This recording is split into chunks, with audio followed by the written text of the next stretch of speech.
Dear students, good morning. आज हम 10th class की समकालीन भारत अर्थात ज्योग्राफी का लेसन 2 ही कंटिन्यू रखेंगे। लेसन का नेम है कृषि। कल हमने इसकी रोपण कृषि और वाणिज्य कृषि के बारे में जानकारी हासिल की थी। देखिए, भारत में विभिन्न प्रकार की कृषि है, इसकी बहुत सी किस्में हैं। भारत एक कृषि प्रधान देश है। अधिकतर लोगों का पेशा यहाँ पर कृषि करना ही है, इसलिए हमें इसके अलग अलग प्रकारों की कि कौन कौन सी कृषि कहाँ कहाँ पर किस तरह से की जाती है जानकारी हासिल करना बहुत ज़रूरी है, क्योंकि एग्जाम में इससे रिलेटेड कुछ भी क्वेश्चन आपसे पूछे जा सकते हैं। आज हम कर्तन दहन कृषि के बारे में जानकारी हासिल करेंगे। देखिए, सबसे पहले मैं आपको बता दूं कर्तन दहन कृषि कहते किसे हैं। एक जमीन के छोटे टुकड़े को साफ करके अपने परिवार की मदद से जब किसान वहां पर छोटे स्तर पर काम खेती करता है तो वो कहलाती है कर्तन दहन कृषि। अर्थात इस प्रकार की कृषि में किसान जमीन के एक टुकड़े को साफ करके अपने परिवार की मदद से और अपने उसी परिवार के भरण पोषण के लिए यानी थोड़े छोटे पैमाने पर थोड़े स्तर पर काम करता है तो वो कृषि कहलाती है कर्तन दहन कृषि। इस तरह की कृषि में किसान क्या करता है, छोटी मोटी सब्जियां या थोड़े बहुत फल या खाद्य फसलें उगा सकता है। इस कृषि को हम स्थानांतरित कृषि के नाम से भी बुलाते हैं। जैसे क्यों इस स्थानांतरित कृषि कहे जाने के पीछे इसका कारण है कि किसान स्थान बदलकर कृषि करता है। एक खेत में वो 2 या 3 साल फसल बोता है, उसके पश्चात उस खेत को छोड़ देता है, उस टुकड़े को जमीन को छोड़कर किसी दूसरे स्थान पर चला जाता है और वहां पर कृषि करनी शुरू करता है। इस ऐसा करने का उसका कारण है क्योंकि एक स्थान पर कृषि करते करते उस स्थान की उर्वरा शक्ति क्षीण पड़ने लगती है, मिट्टी की शक्ति कमजोर हो जाती है।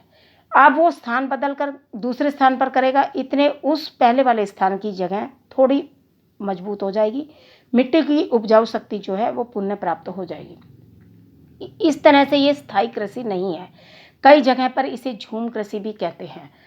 इसलिए किसानों को इससे ज़्यादा फायदा नहीं होता, ज़्यादा उत्पादन नहीं होता।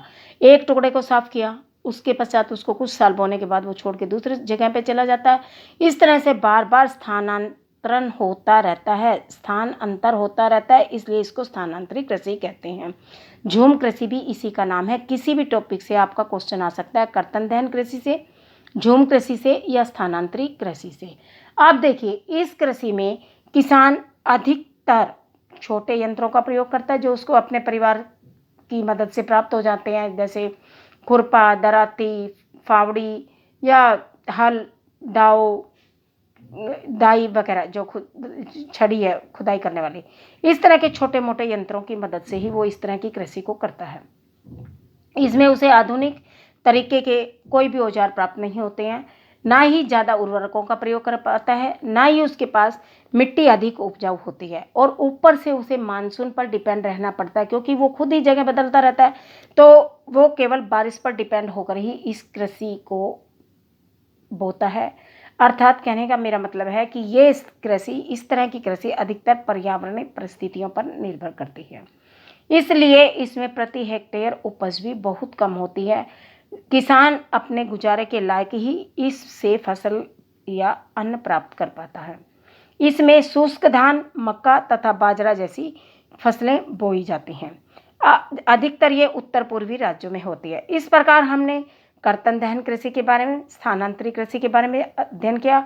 अब मैं आपको बताऊं कि इसे अलग अलग राज्यों में वहाँ की स्थानीय भाषाओं से, जैसे जो जहाँ के लोग हैं उनकी अपनी भाषा होती है, किस किस नाम से बुलाते हैं उसके बारे में मैं बताती हूँ। देखिए, उत्तर पूर्वी राज्यों में इसे झूम के नाम से बुलाया जाता है। ये कृषि कौन सी, आपकी कर्तन दहन कृषि ही है, लेकिन उत्तर पूर्वी राज्यों में इसे झूम कृषि के नाम से बुलाते हैं। और मणिपुर में इसे पामलू के नाम से कहते हैं। मणिपुर में इसका नाम है पामलू। हमारे यहाँ कहते हैं कर्तन दहन कृषि या स्थानांतरित कृषि। उत्तर पूर्वी राज्यों में इसे झूम कृषि के नाम से बुलाते हैं, मणिपुर में इसको पामलू के नाम से बुलाते हैं, और छत्तीसगढ़ में और अंडमान निकोबार जहाँ है वहाँ उसे दीपा के नाम से बुलाते हैं। इसलिए कहने का तात्पर्य ये कि सब जगह जाती है, और अधिकतर जहाँ पर जंगल ज़्यादा है वहाँ पर इस तरह की कृषि की जाती है, क्योंकि वहाँ पर लोगों को ज़मीनें मिल जाती है। आज यहाँ की जगह बदल के दूसरी जगह चले जाते हैं, उनकी अपनी कोई स्थायी जगह नहीं होती। जहाँ पर चरवाहे लोग होते हैं ज़्यादातर, या जहाँ पर जंगल घने हो, वहाँ इस तरह की कृषि होती है। और विदेशों में भी देखिए इसको किस किस नाम से बुलाया जाता है। ये तो अपनी जगह थी भारत में जहाँ इसको विभिन्न नामों से पुकारा जाता था। देखिए विदेशों की बताती हूँ। ब्राज़ील में इसे रोका नाम से बुलाते हैं, मैक्सिको में और सेंट्रल अमेरिका में इसे मिल्पा नाम से जानते हैं, वेनेजुएला में इसे कोनुका के नाम से बुलाते हैं और सेंट्रल अफ्रीका में मसोल के नाम से, इंडोनेशिया में लद्दाख के नाम से, वियतनाम में रे के नाम से। कहने का तात्पर्य है कि यह कृषि आज भी बड़ी मात्रा में होती है, भारत में भी, भारत से बाहर भी और भारत के विभिन्न राज्यों में भी। इस प्रकार ये एक महत्वपूर्ण कृषि है और इम्पोर्टेंट टॉपिक है, इसलिए इस पर आज आपको अभी इसे याद करना है। जो मैं नोट्स भेज रही हूँ उनको साथ में लिखते रहिए, कहीं प्रॉब्लम आए तो आप मुझसे फ़ोन करके पूछ सकते हैं। आज के लिए इतना ही काफ़ी है, कल मिलते हैं। Thank you very much.